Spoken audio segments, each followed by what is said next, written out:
న్యాయశాఖ మంత్రిగా ఉన్నప్పుడు అప్పటి వరకు అనేక మంది పార్టీలోకి వెళ్తూ పుణ్యకాలం అంటే 5 సంవత్సరాలు అయిపోయే వరకు చిన్న కోర్టు, దాని మీద కోర్టు, దాని పై కోర్టు, ఇంకా పై కోర్టు పోయే వరకు 5 సంవత్సరాలు అయిపోయేది. ఆ రకంగా ఫిరాయింపుదారులకు ఎలాంటి శిక్ష అనేది లేకుండా అయిపోయింది, చర్యలు తీసుకోలేని పరిస్థితి ఉండే. ఆ సమయంలో నిర్దిష్టంగా తేల్చేసేయాల అంటే ఇంకా నానబెట్టొద్దు అనే ఉద్దేశంతో ఏసీ సేన్ అనే న్యాయశాఖ మంత్రి బిల్ ప్రవేశపెట్టి ఆ రోజు ఫిరాయింపుల చట్టాన్ని తీసుకురావడం జరిగింది. సో ఏదైనా ఒక చట్టం ఉన్నప్పుడు ఈవెన్ మరణశిక్ష కింద పడ్డా మళ్ళీ అప్పీల్ చేసుకోవడానికి జిల్లా కోర్టు అయిపోతే హైకోర్టు, హైకోర్టు అయిపోతే సుప్రీంకోర్టు వరకు కూడా ఒక వెసులుబాటు మరి రాజ్యాంగమే కల్పించడం జరిగింది. అది ఏదో నువ్వు నేను కల్పించింది కాదు, అది నీకు వర్తిస్తుంది, నాకు వర్తిస్తుంది, ఏ పార్టీకైనా కూడా వర్తించడానికి అవకాశం ఉంటుంది. ఆ వెసులుబాటును సరే మళ్ళా పైకోర్టు కూడా తీర్పు అదే ఫైనల్ చేయొచ్చు, లేదా తీర్పు మారొచ్చు, సుప్రీంకోర్టులో కూడా మారడానికి కూడా అవకాశం ఉంటుంది.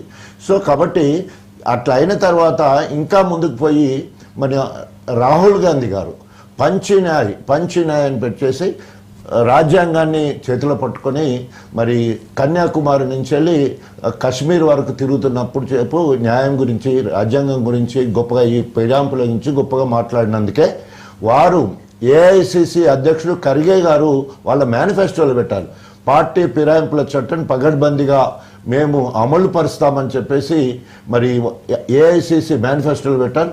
ఇంకా కొంచెం ముందుకు మా రేవంత్ రెడ్డి గారు ఇంకా కొంచెం ముందుకు పోయి పార్టీ ఫిరాయింపు చట్టాన్ని తప్పకుండా అమలు చేయడమే కాకుండా ఎవరైనా పార్టీ ఫిరాయిస్తే ఊర్లలో పిచ్చి కుక్కను ఎట్లయితే కొట్టి చంపుతారో ఆ రకంగా కొట్టి చంపండి, లేదా మొదటిగా నాకు అప్పచెప్పండి, నేను మొదటి రాయేస్తా అని చెప్పేసి ఇంకొక అడుగు ముందుకేసే ప్రయత్నము రేవంత్ రెడ్డి గారు కూడా చేశారు. ఇదంతా కూడా చరిత్ర. తర్వాత లోగు స్కూల్ అనేటి దాంట్లో ఆ చట్టంలో ఏదైతే 2/3 ఒక గ్రూప్గా ఏర్పడి వారు కంబైన్డ్గా ఒక లెటర్ స్పీకర్ గారికి ఇస్తే అది డివిజన్గా తీసుకొని మరి రూలింగ్ గవర్నమెంట్ వాళ్ళు ఏ పార్టీకి పోవాలని అనుకుంటే వాళ్ళకి ఆ స్వేచ్ఛ, ఆ డెమోక్రసీ ఆ సభ్యులకు ఇవ్వడం వల్లనే ఆనాడు తెలుగుదేశం వాళ్ళు 2/3 వచ్చినా, తర్వాత మీరన్నట్టు బీఎస్పీకి సంబంధించిన 2 ఉంటే 2 వచ్చినా, కమ్యూనిస్టులకు సంబంధించిన వాళ్ళు 1 ఉంటే 1 వచ్చినా, తర్వాత కాంగ్రెస్ సంబంధించిన వాళ్ళు వచ్చిన మొన్న 2018లో 18 మంది గెలిస్తే 14 మంది వరకు వచ్చి ఒక 5 మాత్రమే మిగిలే పరిస్థితి మన కాంగ్రెస్లో ఉండే. వాళ్ళందరూ కలిసి ముక్కుమడిగా ఒక గ్రూప్గా ఏర్పడి స్పీకర్ దగ్గర పోయి లెటర్ ఇచ్చారు. ఇవాళ రేవంత్ రెడ్డి గారు కండువ కప్పినట్టు ఎవరు కేసీఆర్ కప్పలే. తర్వాత ఏదైతే రాష్ట్ర ఇన్ఛార్జిగా ఉన్న వాళ్ళు వాళ్ళ ఇళ్లలో పోయి కండువ కప్పలే. ఎవరిని కూడా ఒక్కొక్కరిని తీసుకొచ్చి కండువ కప్పి పార్టీలోకి ఆనాడు బీఆర్ఎస్ పార్టీ ఆహ్వానించలేదు. అంతేకాకుండా అప్పుడు రేవంత్ రెడ్డికి ఏంటంటే భయం. ఏం భయము? 64 మందిమే గెలిచినాం.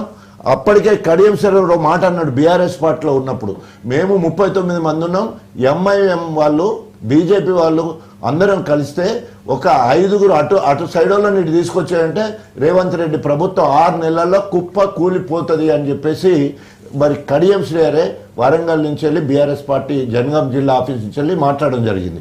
సో ఆ రకంగా ఎక్కడ కుప్పగూలిపోతుంది అనే భయంతోటి అందరికీ అనేక రకాలుగా ప్రలోభం. కడియం శ్రీహరికి అయితే నీకు మంత్రి పదవి ఇస్తామని చెప్పేసి ఆయనను తీసుకొని వచ్చి ఆయన బిడ్డ కూడా రావాలని చెప్తే బిడ్డను కూడా తీసుకొని పోయి ఇద్దరు కలిసి పార్టీకి వచ్చిన సంగతి మనందరూ తెలుసు.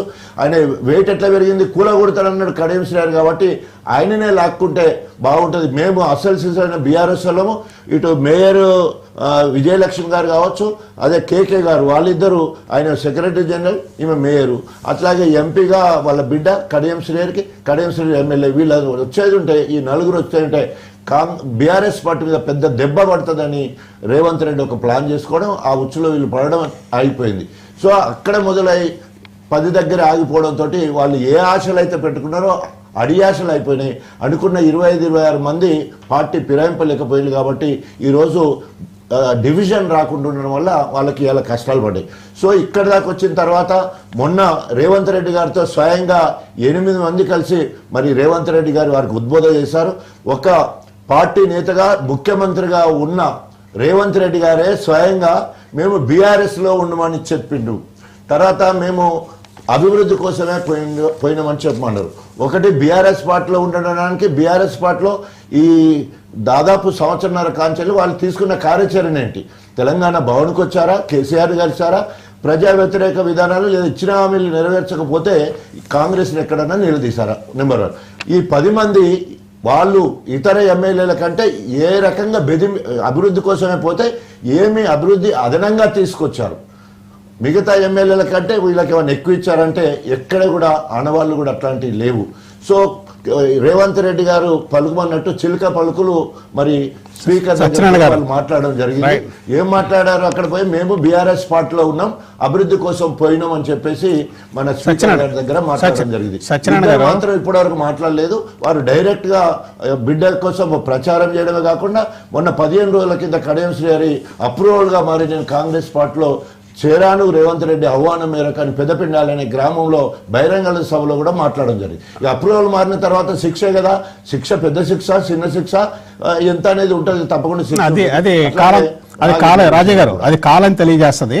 ఇందాక మీరు అడిగినట్టు ఒక పార్టీలో గెలిచి మరొక పార్టీలో చేరితే ప్రజలు చూస్తూ ఊరుకుంటారా, చీర చింతా కడతారు అని కేసీఆర్ గారు అన్నారు. మళ్ళీ అదే కేసీఆర్ గారు అవును తప్పకుండా చేర్చుకుంటాం, అర్హత ఉన్న వాళ్ళకి పదవులు కూడా ఇస్తామన్నారు. ఇక్కడ మీరు రేవంత్ రెడ్డి గారిని అన్నట్టు పార్టీ మారిన వాళ్ళు రాళ్లతో కొట్టాలన్నారు. అంటే అందరూ మాట్లాడారు, కానీ ఇక్కడికి వచ్చేటప్పటికి ఎవరికి ఏ టైంలో కన్వీనియంట్గా ఉందో ఆ టైంలో కన్వీనియంట్గా మాట్లాడారు. అది రాజకీయం అంటాం మనం. ఏమంటారు సత్యనారాయణ గారు? ఎస్, తప్పకుండా అవకాశవాదమే రాజకీయం. రాజకీయం నథింగ్ బట్ ఏ విధంగా ఏ పార్టీని ఏ విధంగా దెబ్బ కొట్టాలనేది.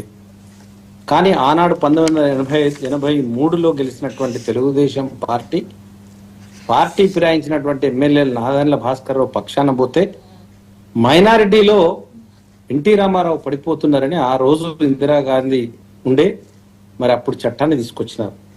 ఆ చట్టంలో 2/3 మెజారిటీ అని అన్నారు. రాజన్న వినే అయితే ఆ 2/3 మెజారిటీని ఎన్నిసార్లు తొంగలో దొక్కినారు. సరే 2/3 మెజారిటీ కాకుండా కొంతమంది మినిమం ఎమ్మెల్యేలతోని, ఫర్ ఎగ్జాంపుల్ మనము లాస్ట్ టైం పోయినప్పుడు కర్ణాటక ఎన్నికల లోపల కాంగ్రెస్ పార్టీ ఉంటే కొంతమందిని తీసుకొని బీజేపీ ప్రభుత్వం ఏర్పడింది.